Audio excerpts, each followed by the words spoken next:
So magandang gabi mga lods. Luto ako ng ulam ko ngayon. Ito pusit ang ulam. May nauli na ako. Ayan o, may higit pala 1 kilo. Tanggalan ko lang kinain ito mga lodi. Ayan o, pagbibiyakin ko lang pang ulam na ito lahat. Pero yung kaya ko lang busin, lutuin ko ngayon.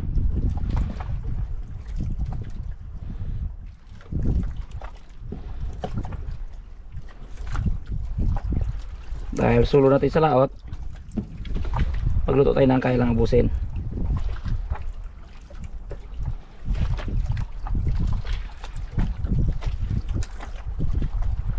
Sariwang sariwa, kauhuli lang.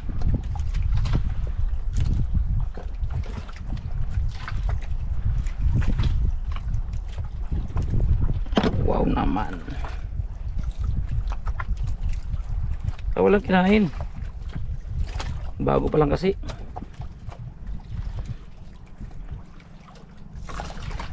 Ito mayroon na konti. Yan ang kinain nyo. Yan ang kukunin ko. Ito wala eh.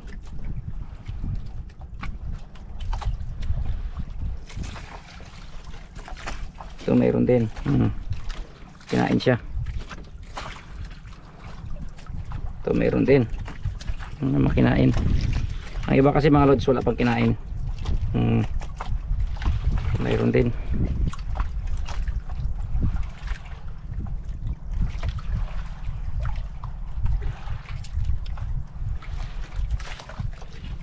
Siguro sa sunod na dilim ng mga lodi magpahuli ng pusit nito. Kasi ngayon mayroon ng paunti-unti. Tsaka maganda siya, malalaki. Tawag sa amin ito pusit manusok. Sana yan.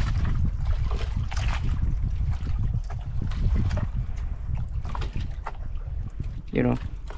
Okay, hugasan na yan tapos salang.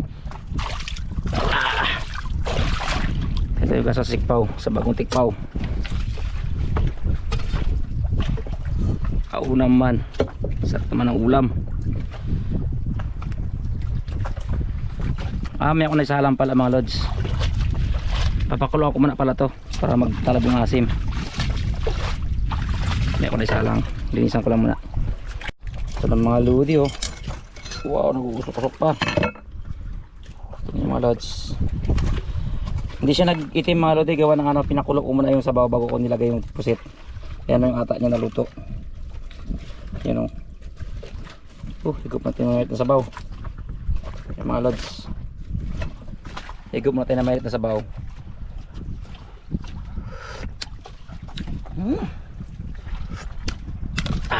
Manamis-tamis na maasim. Hindi talaga yung anong asin ng mangga mga lods. Tirahan natin to. Bahaw. Ano to? Mangga tsaka ano, saging. May dala akong puli na gulay pero doon di ko naihalo. Dabis naman yung sa sinigang na isda.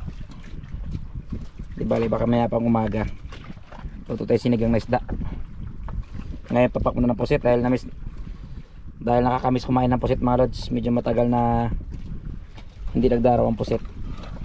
Ngayon papak naman tayo.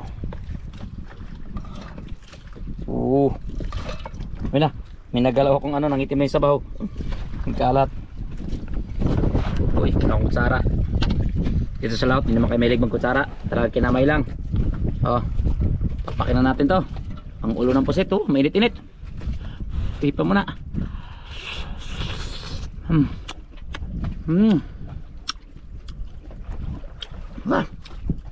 Nam-nam ay.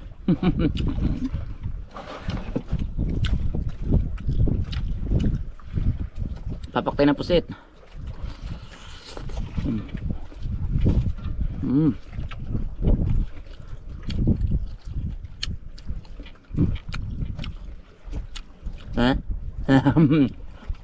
Nangitim na. Lods, linam ng pusit dahil tagal hindi nakatikim.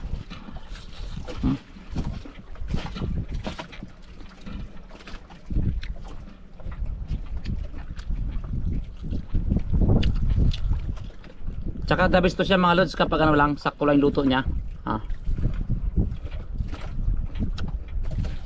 Kasi pag sobrang luto yung puset, makunat. Paano mga lodi? Kain muna ako, kain tayo. Yan ang ulam ko ngayon. Pangalawa. Uhu.